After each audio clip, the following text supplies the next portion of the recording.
Welcome to Northwood Park. Grab a Bible, check out Psalm 74. Let's play around together.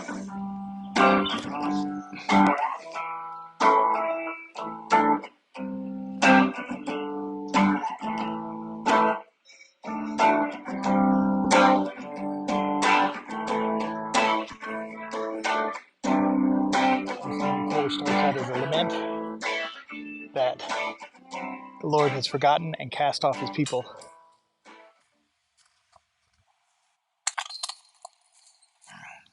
In the face of the Lord's clear judgment, the psalmist reminds God of the way that he called his people together. The psalmist says, remember that these are your people, your congregation. You brought them together under Moses. You brought them into the land through Joshua. And you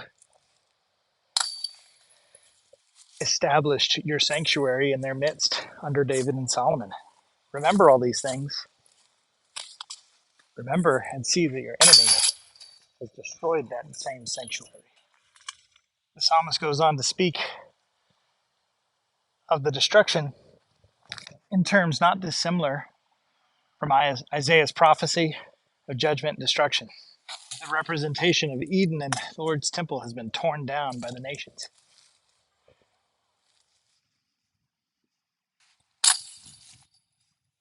With the sanctuary destroyed and the meeting places of the people of God burned to the ground and the people scattered like sheep, the psalmist asks, how long will you allow the godless to scoff?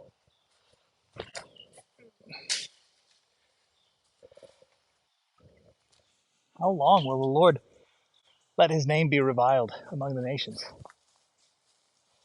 The psalmist knows that the moment the Lord stretches out his hands,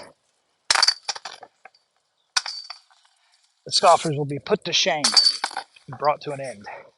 The psalmist goes on to comfort himself, reminding himself that the Lord is king over all creation. He has mastery over the seas, over everything in them. The Lord is sovereign over the streams and the dry places, over the night and the day, and the seasons. Surely he'll remember his people.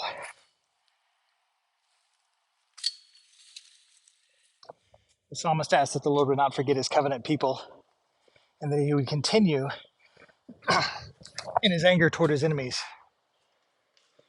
that he would not be slow in delivering justice. Where is Jesus in this text? Well, he's all over the place. He is the one who disciplines. He is the one who has consideration for his covenant. He is the one who rules over all.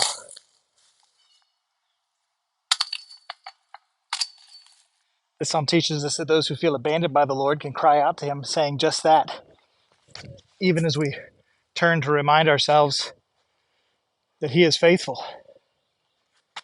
and that he is king. This psalm teaches us how to cry out to the Lord in despair, how to lament, but with hope. That should have stuck. So let's rejoice today knowing that Christ does remember his people and remember his covenant.